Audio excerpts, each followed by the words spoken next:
Ano yung mother? Sinulot?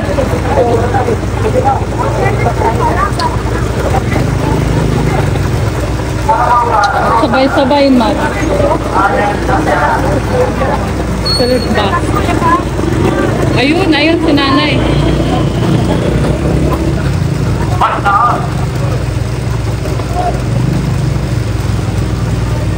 Wala nga ni pakakaon.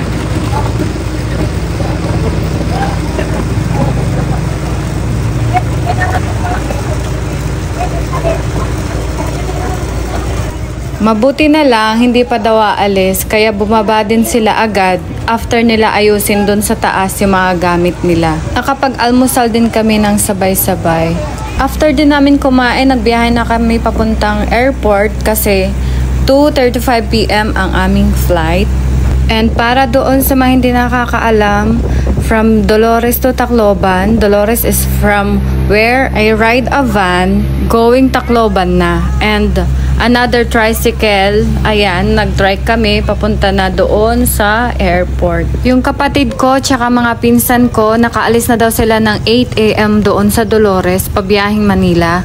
Pero sabi ko nga, matagal ang biyahe and it takes 2 days and 1 night papuntang Manila. And kami sa airport, medyo na-delay kami ng konti, medyo tumagal. Actually, that day, maraming delayed flights. Lalo na sa AirAsia, parang yung 7 AM na flight nila, hanggang sa pagdating namin hapon na yun, hindi pa daw nakakalipad. Sabi ni Kuya, may nakausap kasi ako dun sa sa airport Tacloban. Nag-work siya sa AirAsia for 20 years. Talagang lagi daw talagang may delayed flight sa AirAsia. Mas okay daw ang Philippine Airlines and Cebu Pacific. Kaya ayun, wala na siya kay AirAsia at lumipat na siya ng airlines. Ang dami kong kwento, nakalimutan ko, nandito na kami. Ladies and gentlemen, we have just landed at Ninoy Aquino International Airport. Cebu Pacific Air welcomes you to Manila. Hoy! Nag-FA!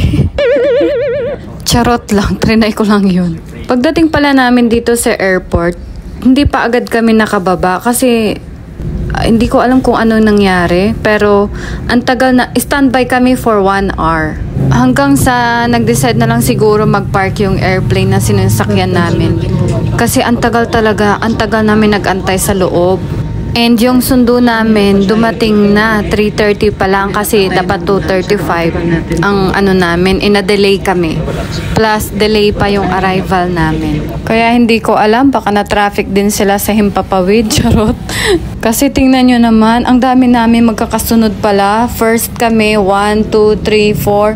May 4 pa kaming kasunod. Mabuti nag-park na yung sinasakyan namin. Tapos, sinundo na lang kami ng Airbus dyan. Papunta doon sa airport kasi yung mga baggage namin nandun. At inantay pa namin, kaya yung dalawa, umupo na sila sa pagod. Tsaka na-bored talaga sila sa pag-aantay kasi sobrang tagal. Mabuti na lang meron silang naka-playmate dyan na nag-aantay din yata ng baggage.